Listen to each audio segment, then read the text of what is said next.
सुप्रभात। आशा है इस वीडियो को आप अपने छात्रों के साथ भी साझा करेंगे। धन्यवाद। करें योग रहे निरोग की श्रृंखला में आज का हमारा आसन है अर्ध बद्ध पद्मोत्तासन। ताड़ासन में खड़े हो जाएं, सांस अंदर लें और अपनी दाईं टांग को उठाकर दाएं पैर को बाईं जांघ पर ले आएं। बिना दर्द के जितना ऊपर ला सके उतना ले आएं। इस मुद्रा में आपके दाएं कूल्हे और घुटने पर खिंचाव आएगा। अगला स्टेप करने से पहले अपना संतुलन पक्का कर लें। संतुलन बनाए रखने के लिए ध्यान अपनी बाएं टांग पर रखें। अगर पैर नीचे की ओर खिसक रहा है तो आप उसे बाएं हाथ से पकड़ सकते हैं। अब अपना दायां हाथ पीठ के पीछे से आगे की ओर लाएं और दाएं हाथ से दाएं पैर का अंगूठा पकड़ लें। यह करने के बाद इस मुद्रा में 1 से 2 बार सांस अंदर और बाहर लें। सांस छोड़ते हुए कूल्हे के जोड़ों से झुकें। नीचे झुकते समय सांस छोड़ें। इस आसन का उद्देश्य धड़ को लंबा करना होता है। दाएं हाथ को जमीन पर टिका लें। हाथ पैर की सिधाई में होना चाहिए। कुल मिलाकर 5 बार सांस अंदर लें और बाहर छोड़ें ताकि आप आसन में 30 से 60 सेकंड तक रह सकें। धीरे धीरे जैसे आपके शरीर में ताकत और लचीलापन बढ़ने लगे आप समय बढ़ा सकते हैं। 90 सेकंड से ज़्यादा ना करें। कोशिश करें कि आपकी पीठ सीधी रहे और दाईं टांग को सीधा रखें। अपने सिर को आराम से लटकने दें ताकि आपकी गर्दन की मांसपेशियों पर जोर ना पड़े।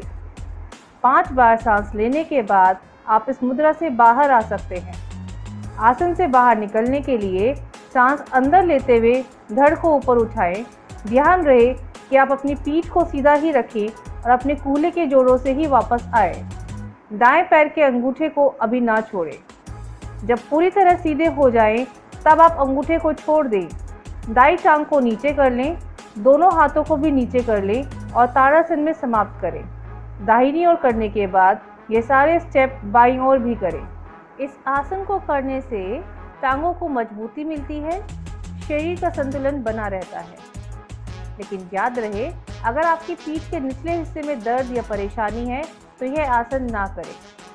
अपनी शारीरिक क्षमता से अधिक जोर ना लगाएं।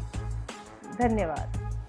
सुप्रभात दोस्तों, आज का सुविचार है you may delay but time will not. आप ठहर सकते हैं पर समय नहीं ठहरेगा।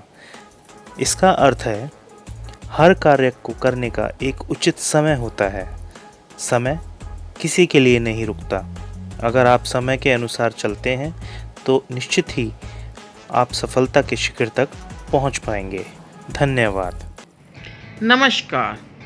आज ही के दिन 3 अगस्त 1886 को राष्ट्रकवि श्री मैथिली शरण गुप्त जी का जन्म हुआ था। उन्हीं के द्वारा रचित एक कविता आज मैं आपके सामने प्रस्तुत कर रही हूँ। नर हो न निराश करो मन को, कुछ काम करो कुछ काम करो, जग में रह के निज नाम करो।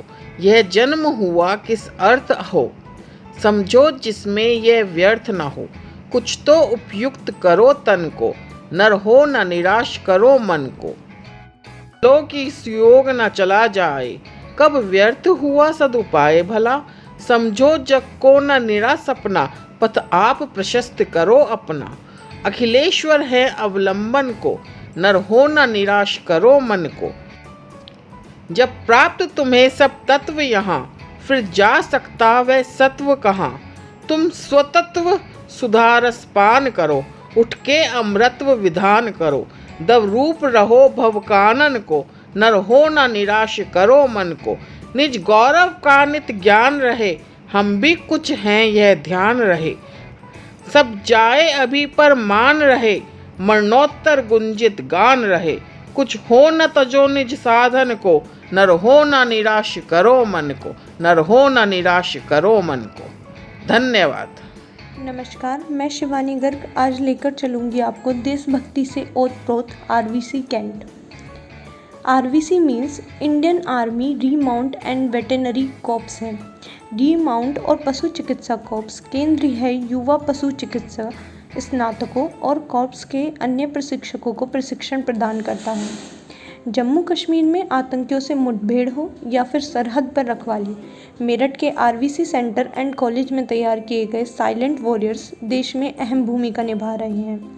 भारतीय सेना का अहम हिस्सा बने 1000 से भी ज़्यादा योद्धाओं का वर्षों से अहम योगदान है।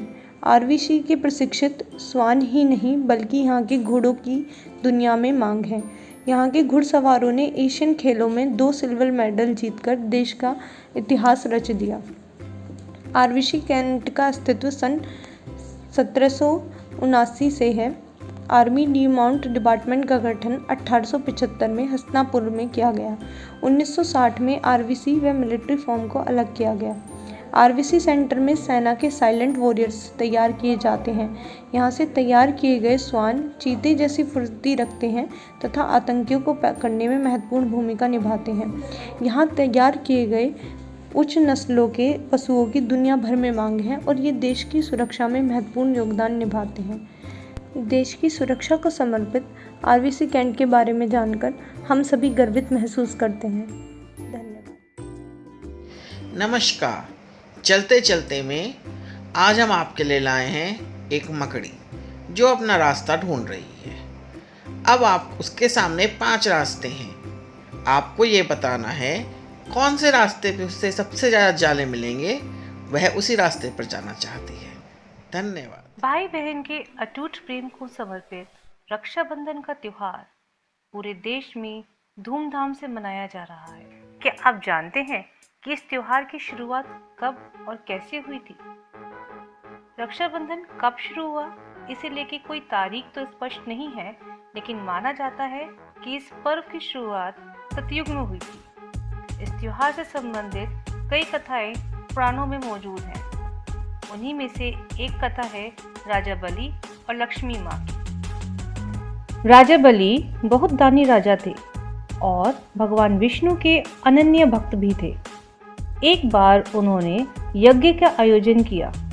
इसी दौरान उनकी परीक्षा लेने के लिए भगवान विष्णु वामनावतार लेकर आए और दान में राजा बलि से 3 पग भूमि देने के लिए कहा, लेकिन उन्होंने 2 पग में ही पूरी पृथ्वी और आकाश नाप लिया।